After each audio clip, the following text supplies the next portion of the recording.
স্বাগতম আপনাদেরকে আজকের ক্লাসে। তো আমরা ফোর ভ্যালিজ একবার শেষ করে আবার রিভিউ করছি। তো আমরা গতদিনে এই প্যারা 9 পড়েছিলাম। পড়ে আলোচনা কমপ্লিট হওয়ার আগেই আমাদের সময় শেষ হয়ে গিয়েছিল। আমরা আজকে আবার একটু এখান থেকেই শুরু করব। আজকে বেশি আলাপ না করে এটার সাথে সম্পর্কিত আমি আহ বাহাউল্লাহর কয়েকটা আদার্স কোটেশন এখানে দিয়েছিলাম, যেটা কোর ভ্যালির অংশ না কিন্তু আমাদের বুঝতে সাহায্য করবে। সেটাও একটু পড়বো আর তারপরে আমরা আলোচনা করব। পরে সময় থাকলে আমরা পরের প্যারায় যাব। তো 9 ছিল, সালেক যদি, রেকর্ড দিয়েছি, হ্যাঁ, সালেক যদি তাদের অন্তর্ভুক্ত হয়ে থাকে যারা কাঙ্ক্ষিত জনের ভজনালয় কাবায়ে মাকসুদ দান্দ সন্ধানে রত, তবে তাদের জন্য এই সমতলটি আত্মার বা আমিত্বের সাথে সম্পর্কিত। তবে এই আত্মা বা আমিত্ব নফস বলতে যা বোঝানো হয়েছে তা হলো ঈশ্বরের আত্মা, যা তার সমস্ত আইনকে পরিব্যাপ্ত করে। এই স্টেশনে আত্মা বা আমিত্ব বা নফস প্রত্যাখ্যাত হয় না, বরং প্রিয়তম হয়। ইহা অনুগ্রহ হিসেবে বিবেচিত এবং অপরিহার্য রূপে নয়। যদিও শুরুতে এই সমতলটি সংঘাতের রাজ্য, তবুও এটি গৌরবের সিংহাসনে আরোহণের মধ্য দিয়ে শেষ হয়। যেমনটি বলা হয়েছে, হে চেতনার ইব্রাহিম এবং আজকের দিনে ঈশ্বরের বন্ধু, বধ করো শিকারের এই 4টি চোর পাখিকে, যাতে মৃত্যুর পর জীবনের রহস্য উন্মোচিত হয়। তো আমরা এটা, এই যে নফস নিয়ে আলাপ করতে, যে আমরা যে 4 প্রকারের নফস আছে, নফসে আম্মারা, নফসে লাওয়ামা, নফসে মুলহিমা এবং নফসে মুতমাইন্না, সেটাও আমরা একটু পড়েছিলাম। সেভেন ভ্যালিজের সময় পড়েছিলাম সেটা, আবার গত দিনে আমরা ওটা আবার দেখলাম যে ওই নফস গুলো কোরআনের আয়াত থেকে আনা হয়েছে। মনে আছে আপনাদের? হ্যাঁ, মনে আছে। নফসে আম্মারা, নফসে পড়া লাওয়ামা, হচ্ছে। নফসে মুলহিমা আর নফসে মুতমাইন। হুম। তো এই 4টা নফস আমরা বলেছিলাম। তো এখানে দেখি আরো কিছু রাইটিংস এই নফস সম্পর্কে বা সেলফ সম্পর্কে এখানে আছে।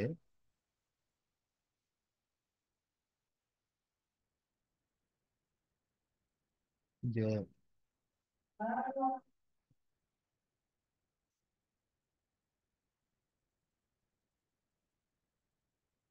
কিন্তু এই স্টেশনে নিজেকে জানার মুখ্য অভিপ্রায় হলো প্রতিটি যুগ ও কাল এর ঈশ্বরের আত্মার জ্ঞান। কারণ পূর্ব অস্তিত্বের নির্যাস ও বাস্তবতার মহাসাগর তিনি ছাড়া অন্য সকলের জ্ঞানের ঊর্ধ্বে। আর তাই সমস্ত মরমী সাধকগণ কর্তৃক অর্জিত অন্তর্দৃষ্টি প্রকৃতপক্ষে তার ধর্মের অবতারদের অন্তর্দৃষ্টির সাথে সম্পর্কযুক্ত। তারা হলেন তার সেবকদের মধ্যে ঈশ্বরের আত্মা। তার সৃষ্টির মাঝে তার প্রকাশ, তার সৃষ্টির মধ্যে তার নিদর্শন। যারা তাদেরকে চেনে তারা ঈশ্বরকে চেনে। যারা তাদের সত্যতার সাক্ষ্য প্রদান করেছে তারা ঈশ্বরের সত্যতার সাক্ষ্য প্রদান করেছে। যারা তাদের সত্যতাকে স্বীকার করেছে তারা ঈশ্বরের সত্যতাকে স্বীকার করেছে, যিনি বিপদের সাহায্যকারী চিরঞ্জীব। তো এখানে ওই যে যে ব্যক্তি নিজেকে জানে সে তার পালনকর্তাকে জানে। মান আরাফা নাফসাহু ফাকাদ আরাফা রাব্বাহু, এটা হচ্ছে যে একটা হাদিস, হাদিসে কুদসি বলা হয়। এবং এই হাদিসটা হযরত আলী থেকে বর্ণিত। এই হাদিসের ব্যাখ্যা বাহাউল্লাহ যেটা দিয়েছিলেন সেটাই উপরে পড়লাম আর কি। এবং এই এই ব্যাখ্যাটা বাহাউল্লাহ সেভেন ভ্যালিতে দিয়েছিলেন এই হাদিস সম্পর্কে। তো কেন এখানে আনলাম, ওই যে ঈশ্বরের আত্মা, সেলফ অফ গড, এটা আমাদের 9 নাম্বার প্যারাতে ছিল। তো এই সেলফ অফ গড সম্পর্কে এই বাহাউল্লাহ এটা যদি আমরা জানি, উনি এখানে খুব সুন্দর করে বলছেন যে আহ, প্রকৃতপক্ষে তার ধর্মের অবতারদের অন্তর্দৃষ্টির সাথে সম্পর্কিত তারা হলেন, এই তারা বলতে ঈশ্বরের অবতাররা, তার সেবকদের মধ্যে মানে মানুষদের মধ্যে ঈশ্বরের আত্মা, সেলফ অফ গড। তার মানে এই যে নাফসুল্লাহ, যে আল্লাহর নফস বলতে ঈশ্বরের অবতারদেরকে বোঝানো হয়েছে, সেটা বাহাউল্লাহর নিজের এক্সপ্লেন। তো এটা থেকে আরো ক্লিয়ার হওয়া গেল যে নাফসুল্লাহ যেটার কথা বলছে, যে এই যে কাবায়ে মাকসুদান্ত, হ্যাঁ, সেই কাবায়ে মাকসুদান্ত তাহলে হচ্ছে ঈশ্বরের অবতার। এবং আমরা আহ, আহ, বাহাইরা এটা বিশেষ করে জানি যে মহান বাপ আহ, যখন ঘোষণা করলেন, এবং ঘোষণার পরে মহান বাপ বলেছিলেন যে আমি তার জন্য পথ প্রস্তুত করছি যাকে ঈশ্বর প্রকাশিত করবে। সেই সাথে বলেছিলেন যে উনি যখন প্রকাশিত হবেন, উনি তখন হবেন কাবা, এবং উনি যেখানে থাকবে মানে সেটা হবে কাবা। এবং আহ বাহাইরা কিন্তু যখন উনি ঘোষণা করলেন তখন থেকে নিয়ে উনি যেখানে যেখানে অবস্থান করেছেন, যেমন উনি তো ঘোষণা করলেন বাগদাদে, তারপরে উনি যখন আহ কনস্টান্টিনোপলে গেলেন, তখন কিন্তু বাহাইদের কাবা উনাকে ধরে তখন তারা প্রেয়ার কনস্টান্টিনোপলের দিক হয়ে করতেন। তারপরে উনি যেখানে যেখানে গেছেন, এবং সর্বশেষ যখন উনি সেটেল হলেন আক্কাতে, তখন আক্কা আমাদের কাবা হলো। তো এই যে কাবায়ে মাকসুদান্ত, এটা বলতে আসলে আহ আমাদের জন্য এই সময়ের জন্য হচ্ছে এটা আসলে বাহাউল্লাহ। হ্যাঁ, তো এই প্রথম যেই আমাদের মানে উপত্যকা, সেটা হচ্ছে এই কাবায়ে মাকসুদান, এবং কাবায়ে মাকসুদান কে আর এক ভাবে বলা হয়েছে ঈশ্বরের আত্মা, নাফসুল্লাহ বা আল্লাহর নাফস। এবং সেটাকে বাহাউল্লাহর নিজের ব্যাখ্যা অনুযায়ী এটা হচ্ছে ঈশ্বরের অবতাররা। এবং এটা আরেকটা, এটা আমি কিতাবে আকদাস থেকে নিয়েছি, যে এই যে এখানে আছে ইন্না আউয়ালু মা কাতাবাল্লাহু আলাল ইবাদ ইরফানে মাশরিকি ওয়াহি ওয়া মাতলাই আমরিহি আল্লাজি কানা মাকামা নাফসি। এই যে নাফসুহু, এই যে মানে তার এই এই হে হচ্ছে ঈশ্বর, মানে ঈশ্বরের যে নাফস, হ্যাঁ, আহ, সেটা বুঝাইছে। তো এটা বলতে কিন্তু এই বাহাউল্লাহকেই বোঝানো হয়েছে, যে আই বিয়ার উইটনেস, না ও সরি, এটা হচ্ছে ওর উপরে, the first duty prescribed by God for his servant is the recognition of him who is the day spring of his revelation and the fountain of his laws, who represented the Godhead in both the kingdom of his cause and the world of creation. Whoso achieveth this duty hath attained unto all good, and whoso is deprived thereof hath gone astray. Though he be the author of every righteous deed. কিতাবে আকদাসের এটা first ভার্সের মধ্যে আছে। তো এই যে হু is the day spring of his revelation, এটা হচ্ছে মাশরিকি ওয়াহি, মানে ওহির যে মাসিক মানে, আর মাতলাইল আমর হচ্ছে the fountain of his laws, আর who represented the Godhead in both the kingdom of his cause, যে কানা আল্লাজি কানা মাকামা নাফসুহু, তো এই নাফসুকে গড হেড বলেছে। হুম, এখানে এই অনুবাদে কিন্তু এটা আরবি যেটা আছে নাফসুহু মানে তার নফস, মানে আল্লাহর নফস, হ্যাঁ, সেটা কিন্তু কিতাবে আকদাসেরও ফার্স্ট ভার্সে। তো এই নাফসুহু বলতে কিন্তু এখানেও বাহাউল্লাহকে বোঝানো হচ্ছে। তো তার মানে মোটামুটি এই দুইটা আমি এই জন্য, ও আরেকটা আছে এখানে, আহ, সেটা হচ্ছে যে আমাদের যে ছোট প্রার্থনা, I bear witness, O my God, that thou hast created me to know thee and worship thee. হ্যাঁ, I testify at this moment to my powerless and to thy might and to my poverty and to thy will. There is none other God but thee, the help in peril, the self-subsist. এখানে যেটা আমি mark করেছি যে আশহাদু ইয়া ইলাহি যে আন্নাকা খালাকতানি লিইরফানিক ওয়া ইবাদাতি। তো এই যে তাকে যে চিনতে বলা হয়েছে, দেখেন আমরা তাকে চেনার কথা বলছি, আর মানে এই ছোট প্রার্থনাতে আমাদেরকে শেখানো হচ্ছে যে আমাদেরকে সৃষ্টি করা হয়েছে তাকে চেনার জন্য। এই তাকে বলতে আমরা আহ ঈশ্বরকে বুঝতেছি, যে তোমাকে, টু নো দি, তোমাকে চেনার জন্য। আর কিতাবে আকদাসে বলা হচ্ছে যে মানুষের প্রথম কর্তব্য হচ্ছে ইরফানি মাশরিকি ওয়াহিহি ওয়া মাতলাইয়াম, তার মানে প্রথম কর্তব্য হচ্ছে ঈশ্বরের অবতারকে চেনা। তার মানে ঈশ্বরের অবতারকে চিনলে আসলে তাকে তাকে চেনা যায়। হুম। তো আর এই যে উপরে যেটা পড়েছিলাম যে আহ, যে ব্যক্তি নিজেকে জানে, মান আরাফা নাফসাহু ফাকাদ আরাফা রাব্বুহু। তো এই নাফসুহু, এখানেও কিন্তু এই যে মাকামা নাফসুহু, তো এই নাফসুহু বলতে ঈশ্বরকে বোঝাচ্ছে, মানে ঈশ্বরের অবতারকে বোঝাচ্ছে, এবং সেটা বাহাউল্লাহ কিন্তু ক্লিয়ার করে বুঝাইছে। তো তার মানে হচ্ছে যে আসলে এই নিজেকে চেনা থেকে শুরু হয়, নিজেকে চিনলে ঈশ্বরের অবতারকে চেনা যায়, ঈশ্বরের অবতারকে চিনলে ঈশ্বরকে চেনা যায়। মানে এটা একটা চেইন আর কি। হ্যাঁ। তো এই সেলফ অফ গড সম্পর্কে এই কথাগুলো, মানে এটা বোঝার জন্য এই কয়েকটা, এটা সেভেন ভ্যালি থেকে একটা অংশ, কিতাবে আকদাস থেকে একটা অংশ, আর আমাদের বাধ্যতামূলক প্রার্থনা, বাধ্যতামূলক প্রার্থনাও কিতাবে আকদাসেরই অংশ। তো ইন এসেন্স বলা যায় দুইটাই কিতাবে আকদাসের অংশ। তো সেখান থেকে আমরা মোটামুটি সেলফ অফ গড সম্পর্কে একটা আইডিয়া পাওয়া যায়, যে সেলফ অফ গড বলতে বা ঈশ্বরের আত্মা বলতে কি বোঝায়। তো 10-এ যাওয়ার আগে আমি যেহেতু এইগুলো পড়ে একটু আমার উপলব্ধি শেয়ার করলাম, যদি আপনাদের কোনো উপলব্ধি আপনারা যোগ করতে চান বা কোনো প্রশ্ন থাকে যেটা নিয়ে আলাপ করতে চান, তাহলে আমরা আলাপ করে 10-এ আগাতে পারি।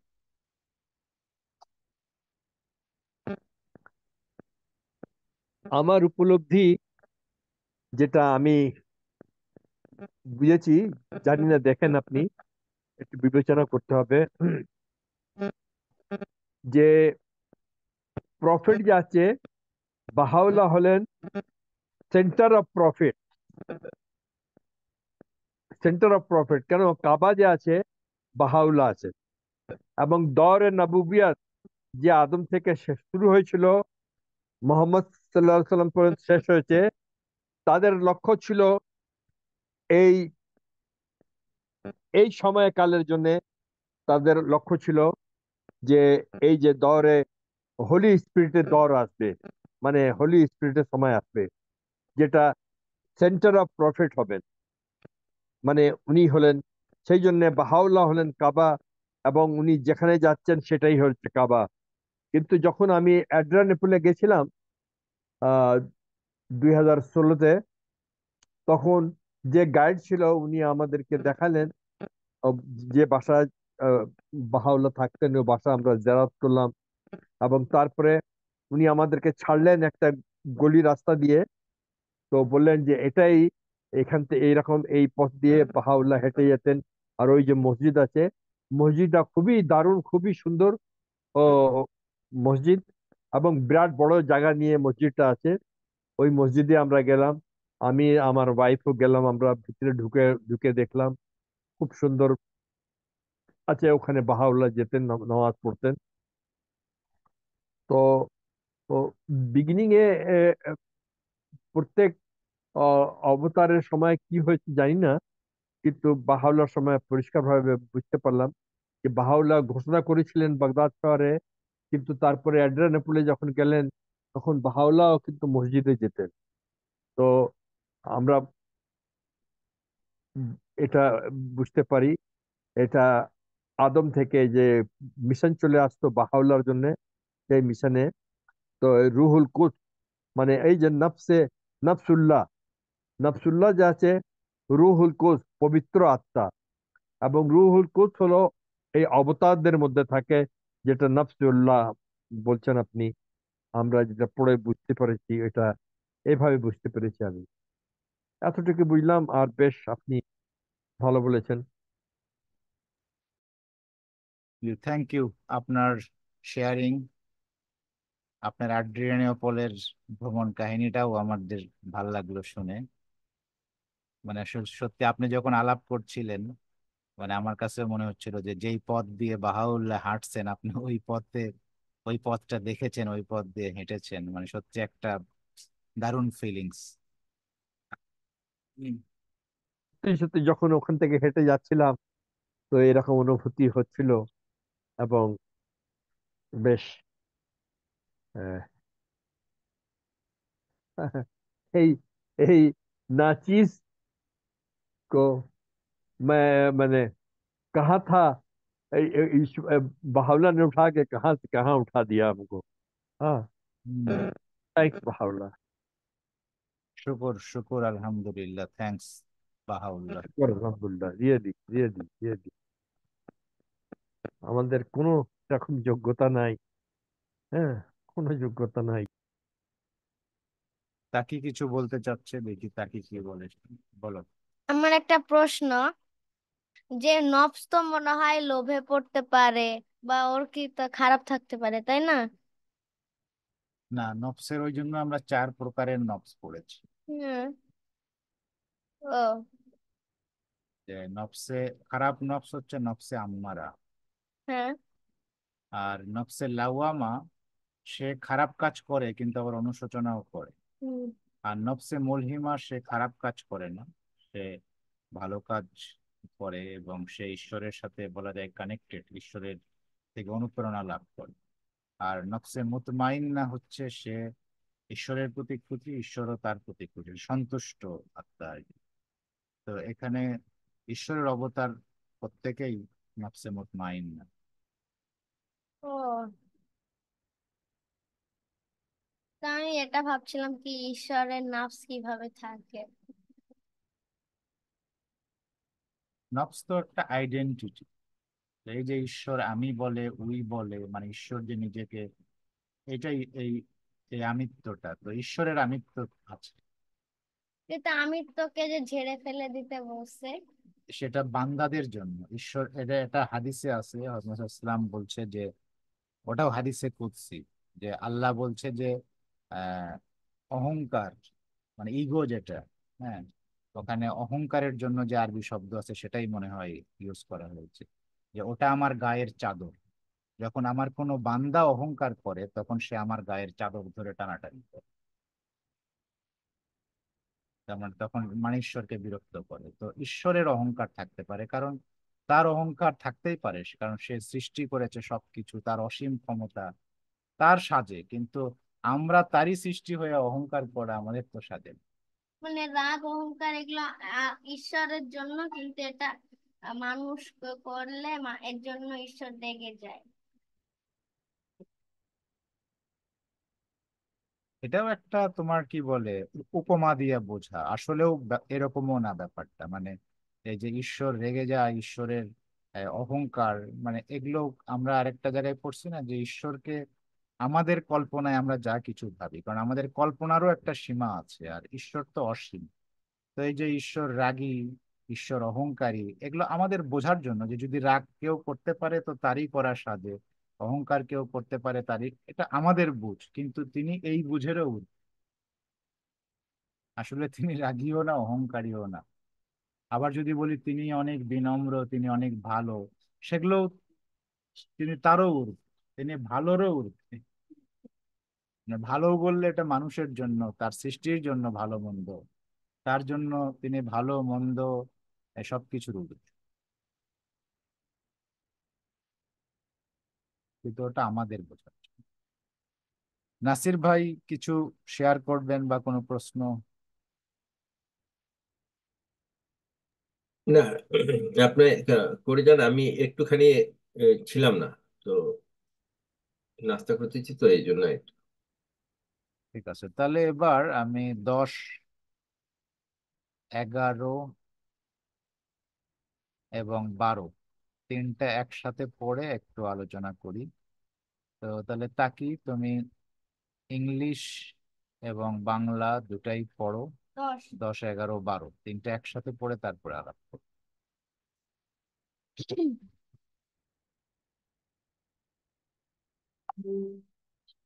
This is the plan of the soul that is pleasing unto God.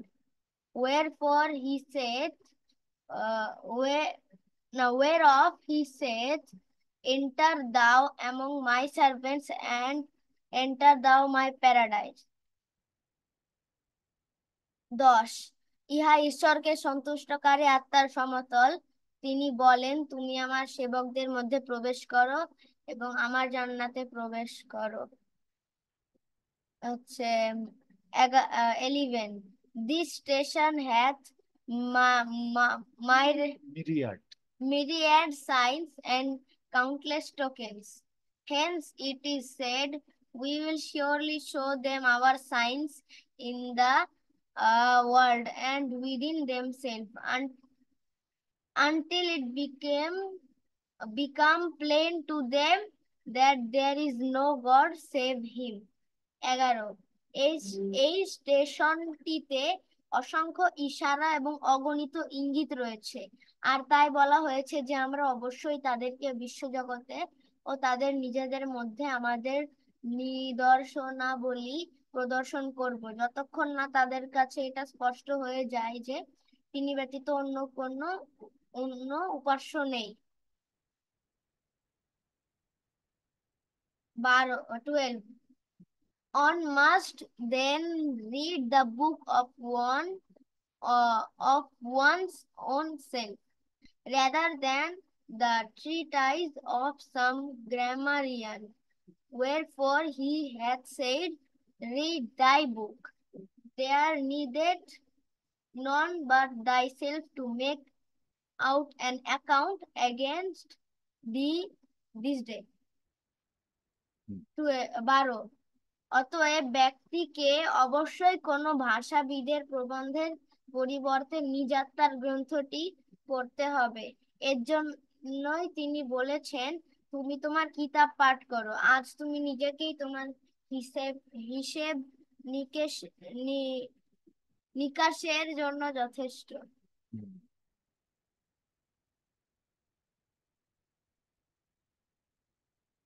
ওকে, তো আমি এবার একটু পড়ি এবং আমার উপলব্ধি বলি, তারপর আপনারা আবার শেয়ার করবেন।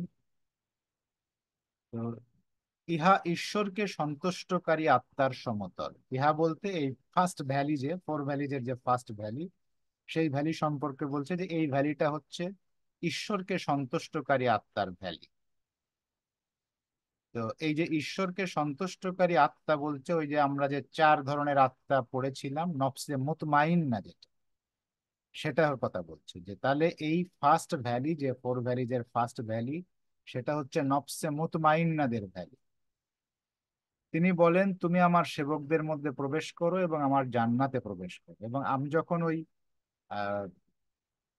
4টা নফস নিয়ে পড়লাম, ওটা কিন্তু ওই ওখানেও নফস নিয়ে 7 ভ্যালিতে কথা আসছিল, তখন তৈরি করেছিলাম। কিন্তু মজার ব্যাপার হচ্ছে যে এই 4 ভ্যালিতে এসে বাহাউল্লাহ স্বয়ং এই সূরা ফজরের 30 নাম্বার যে ভার্স, সেটা এখানে দিয়েছে, সেটা কিন্তু ওই নফসে মুতমাইন্নার কথাই বলছে। আহ, এবং ওই এই যে সূরা ফজরে যেটা আছে, ফাদখুলি ফি ইবাদি ওয়াদখুলি জান্নাতি, এই সন্তুষ্টকারী আত্মা। এবং এর আগে যেটা আছে সূরা ফজরে, আমি যদি সূরা ফজরটা বের করি একটু, তাহলে আপনাদের জন্য আরো সুবিধা হবে।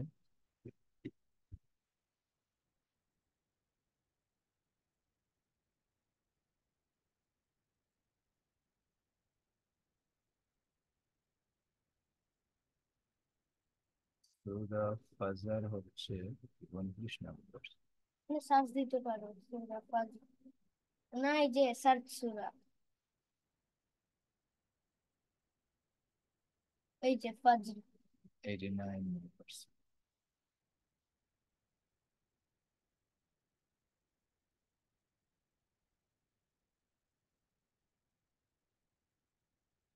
হচ্ছে 29।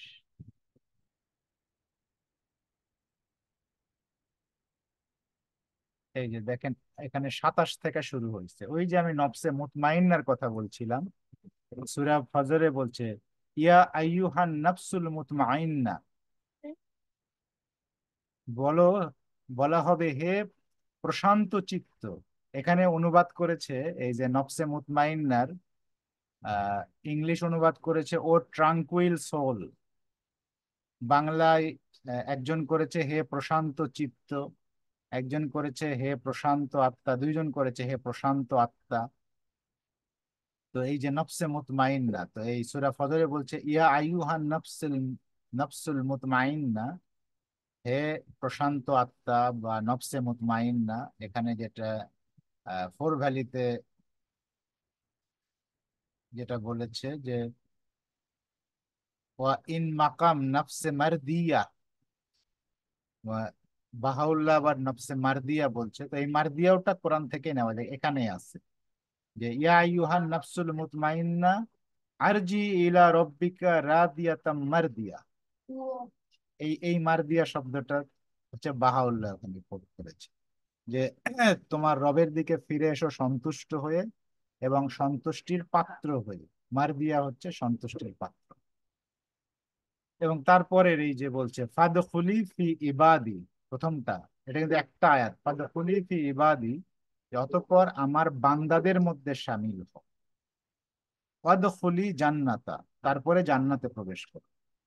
তো এখানে আমি যেটা, আমার যেটা আন্ডারস্ট্যান্ডিং, যে এই যে দুটো আয়াত ফাদখুলি ফি আবাদি, একটা একটা আয়াত করেছে ওয়াদখুলি জান্নাতা, এবং এর কারণ হচ্ছে যে এটা দুটো স্টেপ। হ্যাঁ, যে যদি জান্নাতে প্রবেশ করতে হয় তাহলে প্রথমে আবেদদের মধ্যে প্রবেশ করতে হবে, মানে আগে আবেদ হতে হবে, সেবক হতে হবে। এবং দেখেন এই আমি যখন এটা পড়ছিলাম, আব্দুল বাহা, তার নাম, মানে তার তো আব্বাস এফেন্দি নাম ছিল, তাকে ব্রিটিশ সরকার অনেক টাইটেল দিয়েছে, বাহাইরা তাকে মাস্টার বলতো, অনেক রকমের টাইটেল তার ছিল, কিন্তু তিনি নিজেকে টাইটেল দিয়েছেন আব্দুল বাহা, আব্দ, এই যে সেবক। এবং আব্দুল বাহা বলছে look at me, follow me, B as I am.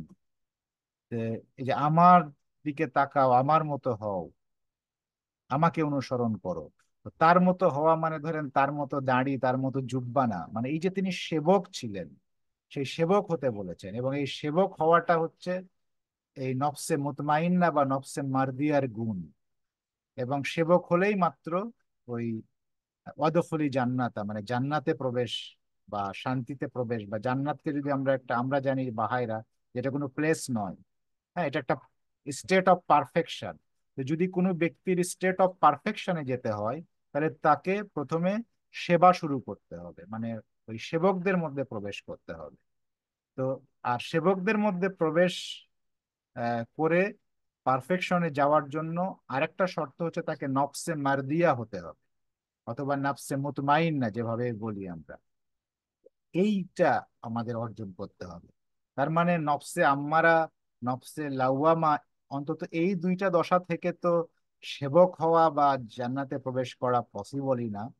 এটার স্টার্টিংটা হচ্ছে নফসে মুলহিমা থেকে, এবং নফসে মুলহিমা থেকে উন্নত হয়ে যখন নফসে মারদিয়া বা নফসে মুতমাইন্না হওয়া যাবে, তখনই প্রকৃত সেবক হওয়া যাবে, এবং তখনই এই পারফেকশনে যাওয়া যাবে বা এই সমতলের অধিবাসী হওয়া যাবে, এই ফার্স্ট ভ্যালির অধিবাসী হওয়া যাবে।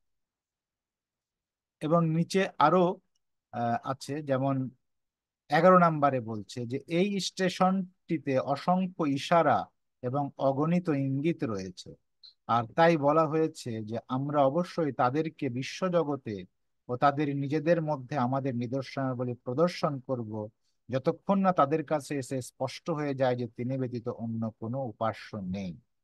তার মানে এই যখন একজন ব্যক্তি সে নাফসে মারদিয়া বা নাফসে মুতমাইন্না হয়ে যাবে, সে বাস করবে এবং এই স্টেশনে পৌঁছাবে, তখন তার কাছে ঈশ্বর হচ্ছে আহ, এই বিশ্ব জগতে যা কিছু আছে, মানে সব কিছুর রহস্য তাকে খুলে ধরবে। তার মানে তার কাছে তখন সমস্ত সৃষ্টি জগতের রহস্য ক্লিয়ার হয়ে যাবে। মানে এই স্টেশনটার হচ্ছে এটাই তার মর্যাদা, অথবা এটাই তার পুরস্কার, যেভাবে আমরা আহ ভাবতে পারি। এবং 12 নম্বরটা মজার ব্যাপার হচ্ছে যে এই যে সেলফ, এতক্ষণ আমরা যে ঈশ্বরের আত্মা নিয়ে কথা বলছি। ঈশ্বরের আত্মার সাথে আমাদের আত্মা বা আমাদের নফসেরও একটা কানেকশন আছে, যেটা আমি এর আগে বলেছিলাম যে আমাদেরকে আহ, ছোট বাধ্যতামূলক প্রার্থনায় বলা হয়েছে যে তুমি আমাকে সৃষ্টি করেছো তোমাকে জানবার জন্য, তো ঈশ্বরকে জানা। আবার ঈশ্বর আহ কিতাবে আকদাসে বলছে যে মানুষের প্রধান যে দুটা কর্তব্য, তার প্রথম কর্তব্য হচ্ছে তাকে চেনা, যে হচ্ছে এই প্রত্যাদেশের উদয়স্থল, তার মানে ঈশ্বরের অবতার, এই যুগের ঈশ্বরের অবতার। আবার তার মানে ঈশ্বরের অবতারকে চিনলে ঈশ্বরকে চেনা যায়, এবং ঈশ্বরের অবতারকে চেনার আগে নিজেকে চিনতে হবে, আমি কে। হ্যাঁ, এবং সেটা এই 12 নম্বরে কিন্তু সুন্দর করে আবার বাহাউল্লাহ বলছে। মানে এটা যে একটা স্টেজ, প্রথমে চূড়ার কথা বলছে, তারপরে এটাতে ওঠার স্টেজ। অতএব ব্যক্তিকে অবশ্যই কোনো ভাষাবিদের প্রবন্ধের পরিবর্তে নিজ আত্মার গ্রন্থটি পড়তে হবে। এজন্যই তিনি বলেছেন, মানে ঈশ্বর বলেছেন, এটা সূরা আল ইসরাকে কোট করেছে, যে তুমি তোমার কিতাব পাঠ করো, আজ তুমি নিজেই তোমার হিসাব নিকাশের জন্য যথেষ্ট। হ্যাঁ, আরবিটা হচ্ছে যে আকরাউ কিতাব বা নাফসিক ওয়া কাফা বি নাফসিকাল ইয়াউমা হিসাবা। তো অনেক সময় এই কোরআনের আয়াত পড়ে সাধারণত মানুষ যেটা ভুল করে, মনে করে যে এটা পরকালের কথা বলছে, যে পরকালে মরে গেলে তখন আমাদের আমল নামা, মানে এটাকে বলতে হয় আমল নামা, বুঝায় যে আমল নামা হাতে দেওয়া হবে যে তুমি কি আমল করেছো পড়ে দেখো। কিন্তু বাহাউল্লাহ যেভাবে এটা কোট করেছে, তাতে বাহাউল্লাহ বুঝাচ্ছে যে এটা মরে যাওয়ার পরে আমল নামা পড়া না। এই আমরা যদি আমাদের দিকে তাকাই, মানে আমার আত্মার দিকে তাকাই, আমার আত্মাকে রিড করতে পারি, তাহলেই আমি আসলে ঈশ্বরের অবতারকে চেনা ইজি হয়ে যাবে। ঈশ্বর অবতারকে চিনলে ঈশ্বরকে চেনা যাবে, যেটা ওই যে হাদিসে কুদসিতে আছে, যে ব্যক্তি নিজেকে চিনতে পেরেছে সে তার ঈশ্বরকে, তার প্রভুকে চিনতে পেরেছে। এবং এই কথাটাই আহ বাহাউল্লাহ হচ্ছে নিহিত বাক্যাবলী অ্যারাবিক 31-এ যেটা বলছে, হে অস্তিত্বের সন্তান, তোমার হিসাব নিকাশের আহ্বান আসিবার পূর্বে প্রত্যহ তোমার নিজ কর্মের হিসাব নিকাশ করো। O son of being, bring thyself to account each day, এর দেওয়ার সামন টু এর ইকোনি। তার মানে এই যে এইটার দ্বারা, এই যে প্রতিদিন যদি আমরা নিজ কর্মের হিসাব নিকাশ গ্রহণ করি, যে এই যে সারাদিন আমি কি করলাম, তখন কিন্তু আমি আমাকে চিনতে পারবো, আমাকে বুঝতে পারবো, আমার টেন্ডেন্সি ধরতে পারবো। এটাই। আবার কাজী নজরুলের এই কবিতাটা আমি এটার সাথে রিলেট খুঁজে পাইছি, সেজন্য নিয়ে আসছি। এই যে এই কবিতার যে তোমাতে রয়েছে সকল কেতাব, সকল কালের জ্ঞান, সকল শাস্ত্র খুঁজে পাবে সখা, খুলে দেখো নিজ প্রাণ। তোমাতে রয়েছে সকল ধর্ম, সকল যুগাবতার, তোমার হৃদয় বিশ্ব দেউল, সকলের দেবতা। এটা কাজী নজরুল করছে। তো আমার কাছে এই আহ বাহাউল্লাহর এই ফোর ভ্যালিজের 12 নম্বর প্যারার সাথে তারই নিহিত বাক্যাবলীর 31 নম্বর এবং নজরুলের এই কবিতাটাও আমার কাছে এটা বোঝার জন্য, রিলেট করার জন্য মনে হয়েছে, তো আমি এখানে এটা দিয়েছিলাম, পড়লাম। তো আমার উপলব্ধি আমি বললাম, এখন আপনাদের উপলব্ধি শুনুন।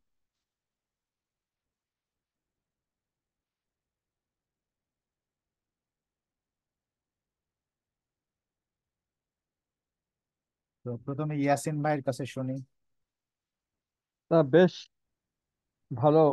এবং দেখেন, যখন অবতাররা আসেন, তারা হলেন সেই যুগের স্পিরিচুয়াল শিক্ষার টাওয়ার, এবং যা রিলিজ করেন, যে যেই হৃদয় ক্যাচ করতে পারে, যা ট্রান্সমিটার ক্যাচ করতে পারে। তো এরকম নজরুল, উনিও ক্যাচ করেছেন, এবং সেই বিষয়কে উনি আবার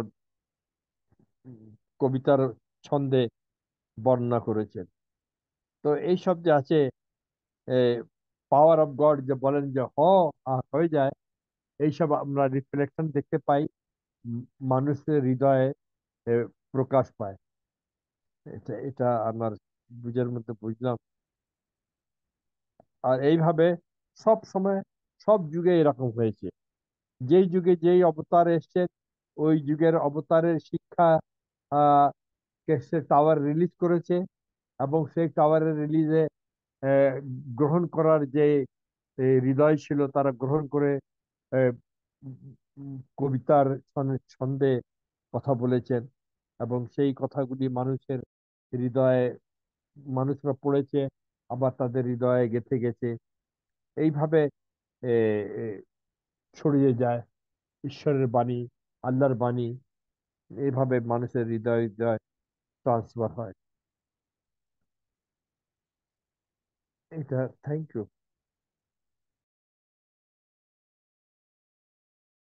জি, থ্যাংক ইউ ইয়াসিন ভাই।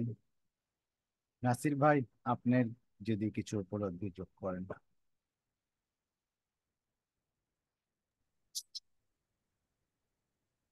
হ্যাঁ, একটু একটু নিচে নামান, এই 11টার দিকে যান। আর একটু, আর একটু। আচ্ছা, হ্যাঁ। এই যে 10 নম্বরে দেখাচ্ছে যে ইহা ঈশ্বরকে সন্তুষ্টকারী আত্মার সমতল। এইটা এটা পড়ছিল। আর হ্যাঁ, এই এখান যে থেকে শুরু করেছিলাম। আহ, মানে ঈশ্বরকে সন্তুষ্ট করার জন্য প্রথম ভ্যালিটা আহ, বর্ণনা করা হয়েছে। তো তার পরবর্তী ভ্যালিতে মানে নিশ্চয়ই আল্লাহকে সন্তুষ্টি করার জন্যই কিছু করা হয়েছে, কিন্তু প্রথম ভ্যালিতে ঈশ্বরকে সন্তুষ্ট করার জন্যই আহ, ওটা উল্লেখ করা হয়েছে। মানে এটার গুরুত্বটা কেমন? ও, মানে এটা হচ্ছে যে এই যে ইহা ঈশ্বরকে সন্তুষ্টকারী আত্মার সমতল, এটা বলে বুঝাইছে যে মানে এই যে ফার্স্ট ভ্যালিটা, 4 ভ্যালিজের যে ফার্স্ট ভ্যালি, সেই ভ্যালিটা হচ্ছে এই ঈশ্বরকে সন্তুষ্টকারী আত্মার সমতল, মানে যাদেরকে এই আরবিতে বাহাউল্লাহ করেছেন নাফসে মারদিয়া, যে শব্দটা কোরআনেও ছিল। তো এটা এভাবে বোঝেন যে যেমন ওই যে আমরা যে কোনো অনুষ্ঠান দেখতে চাই, তা ওখানে কিছু ভাগ থাকে, যে এটা হচ্ছে ভিআইপিদের চেয়ার, এটা হচ্ছে সাংবাদিকদের চেয়ার, এটা হচ্ছে সাধারণদের। তো যেটা ভিআইপিদের ওখানে শুধু ভিআইপিরা বসবে, যেটা সাংবাদিকদের ওখানে সাংবাদিকরা, মানে ওখানে শুধু সাংবাদিকরা থাকবে। তো এই ভ্যালিটা হচ্ছে, বলছে যে যেটা ফার্স্ট ভ্যালি, ওই ভ্যালিটা হচ্ছে ওই নাফসে মার্দিয়াদের ভ্যালি বা নাফসে মুতমাইন্নাদের ভ্যালি। তার মানে ওই ভ্যালিতে ওই নাফসে আম্মারারা, নাফসে লাওয়ামা, নাফসে মুলহিমা, ওরা ওই ভ্যালিতে যেতে পারবে না। ওই ভ্যালিতে তারাই যাবে, বা ওই ভ্যালি তাদের জন্য যারা হচ্ছে নাফসে মার্দিয়া বা নাফসে মুতমাইন। মানে ওই ঠিক যেভাবে এটা ভিআইপিদের লাইন বা এটা সাংবাদিকদের লাইন, ওইভাবে বুঝি আমরা, তাহলে বুঝতে সুবিধা হবে। যে- যেহেতু এটা ইয়ে আসছে, উল্লেখ করছেন, তো এটা একটু কিউরিয়াসিটির জন্য আমি করতে চাই। হয়তো প্রশ্নটা ভালোই লাগবে না। এই যে আহ, মনে করেন, এই যে বললেন যে ভিআইপি দের জন্য থাকে আলাদা, কালারদের জন্য থাকে আলাদা, এক এক শ্রেণীর এক একটা থাকে। তো মানে মুহূর্তের জন্য চিন্তা করে নেন যে এই পৃথিবীটা বাহাই হয়ে গেছে, তো যখন এই ধরনের বিয়ে হবে তখনও কি এই নিয়মটা চলবে? আহ এটা তো হচ্ছে যে এটা ডিভাইন নিয়ম, মানে বাহাউল্লাহ যেটা বোঝাচ্ছে এটা ডিভাইন নিয়ম। এটা এবং ডিভাইন নিয়মের মধ্যেই কিন্তু আপনার মর্যাদার, আপনার ভিন্নতা আছে। যেমন ধরেন এই মর্যাদার ভিন্নতা, যে নাফস, নাফসকে 4টে শ্রেণীতে ভাগ করে দিয়েছেন কিন্তু স্বয়ং আল্লাহ, এটা ডিভাইন রুলস।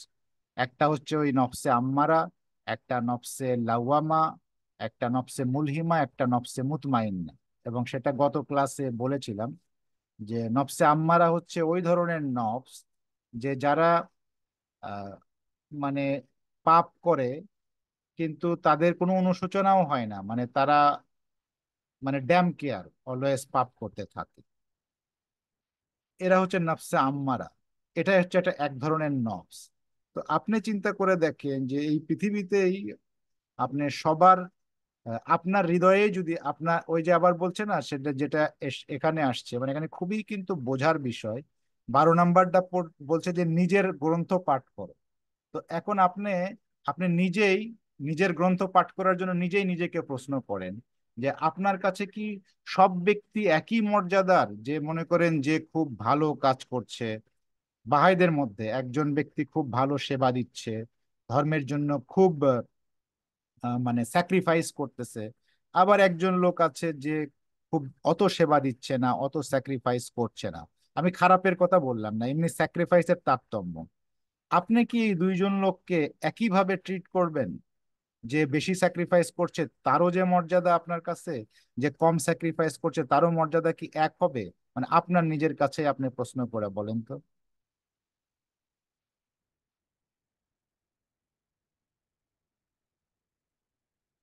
নাসির ভাই, মানে আসলে আসলে বাস্তবে তো এটা হবে না, কিন্তু আহ, মানে মন তো এটা দুদুল্যমান থাকবে, এই যে এটা বেশি স্যাক্রিফাইস এটা, কিন্তু বাস্তবে কি করতে হবে?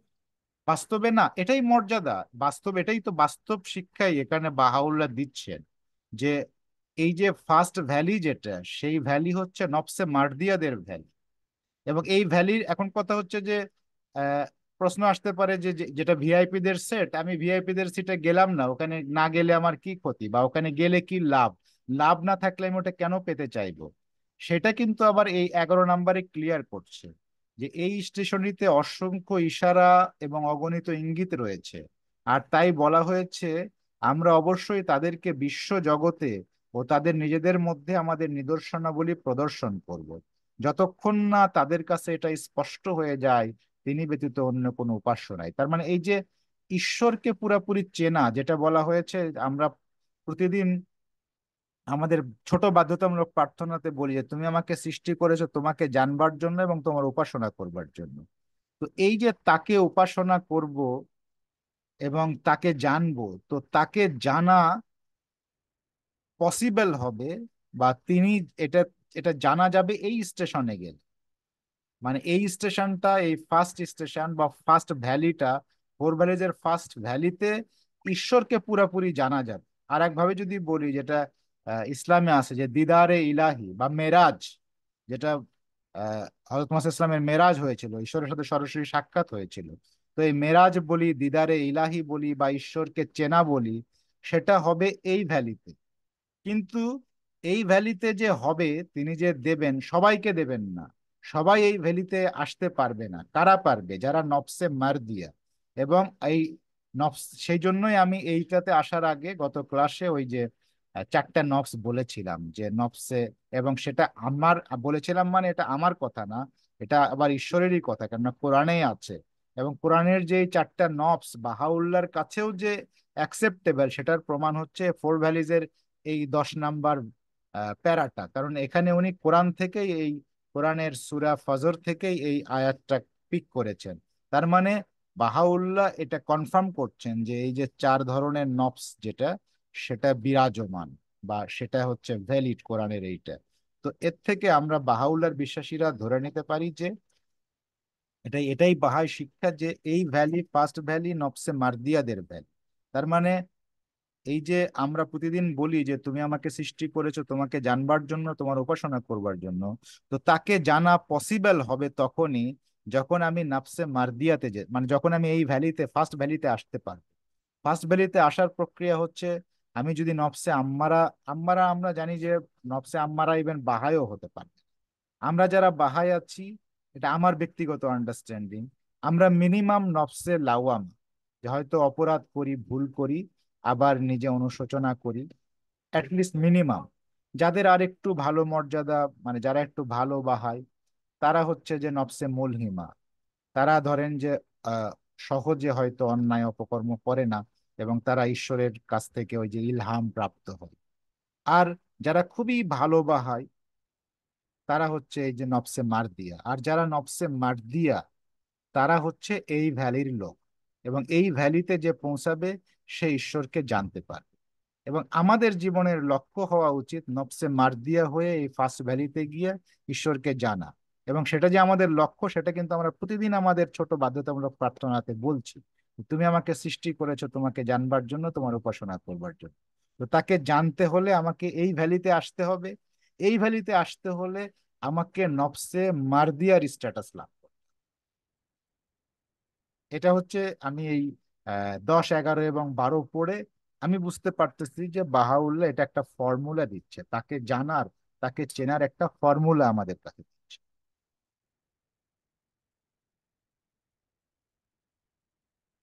তাকে কিছু বলতে চাচ্ছে, আমরা তাকে কথাটা শুনি, বলো। আমি বলতে চাচ্ছি যে কেউ যদি নফসের সর্বোচ্চ স্তরে চলে যায়, মানে ভালো, সবচেয়ে ভালো স্তরে চলে যায়, সে কি আবার সেখান থেকে নিচে নেমে যাইতে পারে? আহ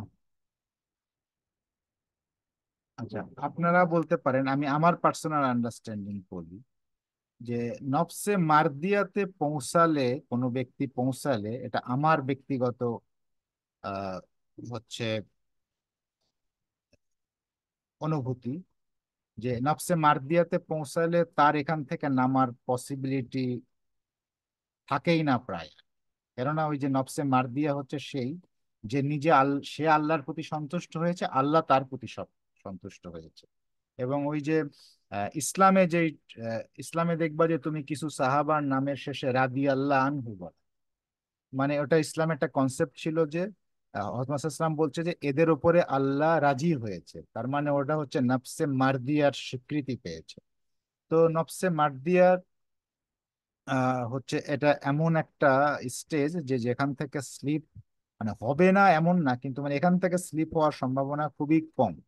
কিন্তু ওর নিচের যেগুলো আছে, যেমন নফসে মুলহিমা, ইভেন নফসে মুলহিমা থেকে ডাউন হয়ে নফসে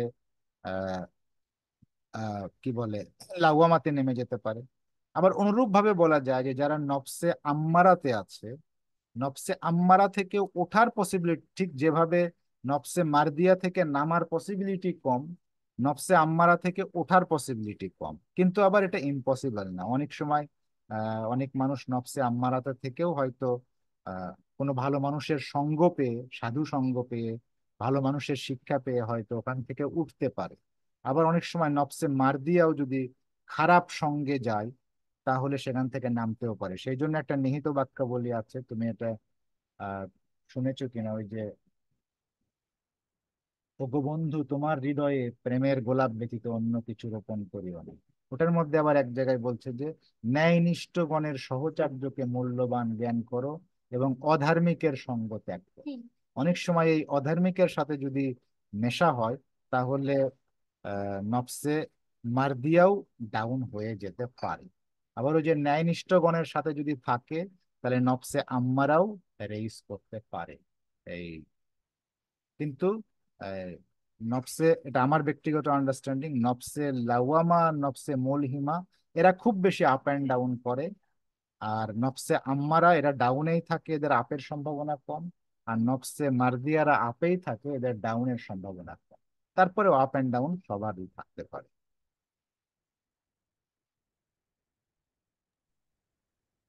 কিছু বলি আমি, হ্যাঁ। কি বলেন প্লিজ। এই চার নফসের যে কথা বলা হচ্ছে, এটা এইভাবে যদি আমি চিন্তা করি, কি স্বর্গের চারটা স্তর আছে এবং চারটা স্তরের গেট কিন্তু খোলা আছে। যেই স্তরে যেতে চায় তার জন্য ওয়েলকাম আছে। আমরা দেখব যে যখনই যখনই অবতার রসুল পয়গম্বররা এসছেন, তখনই তখনই তারা এই আহ্বান জানানো হয় জনগণকে। কিন্তু এই জনগণ যে আছে, এই স্বর্গে ইন করতে চায় না।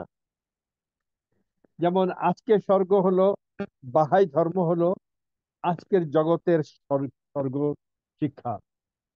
এখানে স্তর করা হয়েছে, মানে স্তর যে উম, এই স্বর্গের করা হয়েছে এই জন্য না কি মানুষের মধ্যে ভেদাভেদ সৃষ্টি করার জন্য, তা না। এই স্তর করা হয়েছে স্টেজ বাই মানুষ অ্যাচিভমেন্ট করবে। আর যে যে স্টেজে যেতে চায় তার উম, তার কর্ম তাকে সেই স্টেজে নিয়ে যাবে। যেমন এক এক ডাক্তার হলে, একটা ডাক্তার একই একই জায়গায় এমবিবিএস ডাক্তার হয়েছে, কিন্তু এক একটা ডাক্তারের এক্সপিরিয়েন্স আলাদা আছে এবং ট্রিটমেন্টের তার অভিজ্ঞতা তার একটা আলাদা আলাদা আছে।